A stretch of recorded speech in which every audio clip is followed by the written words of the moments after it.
Right, so on Tuesday, as an introduction to labs and video making, we made simple homopolar motors.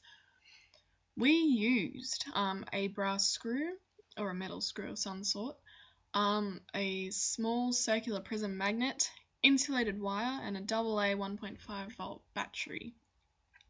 We weren't given the instructions as to how to assemble the motor, but we were left to ourselves to try. Liz and I attempted a few different arrangements to no avail, even causing the wire to start smoking at one point. But one of our lovely tutors put us out of our misery and showed us how to get some motion out of it, like this. Look at that go! Woo! Ciao! Woo! Good stuff. So, how it works. Placing the magnet on the head of the screw magnetizes the screw.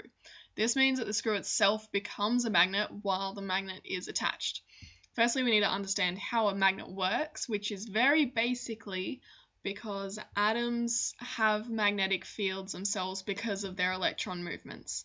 And when all or most of the atoms in an object have their electrons spinning, note the quote marks around that, in the same direction, the combined magnetic fields of the atoms is very noticeable.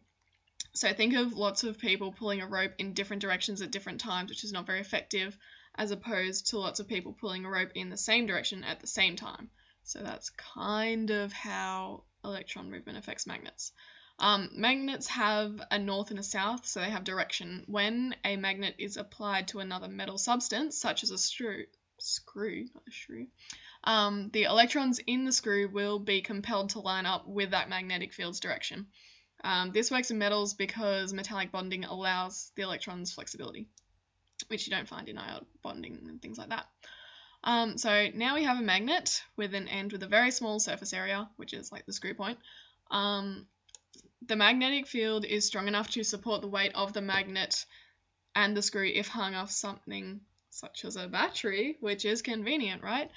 So when the wire is applied to the edge of the magnet and the other terminal of the battery, the circuit is completed and the current is allowed to flow.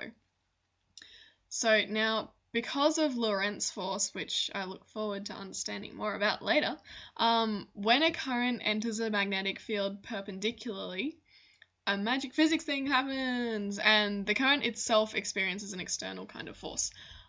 Because of the extraordinarily low friction of the screw point on the battery terminal, the force that is acting on the current causes the screw to rotate, because low friction equals low resistance to movement, so it moves. Groovy. I hope I've covered everything. TY, guys.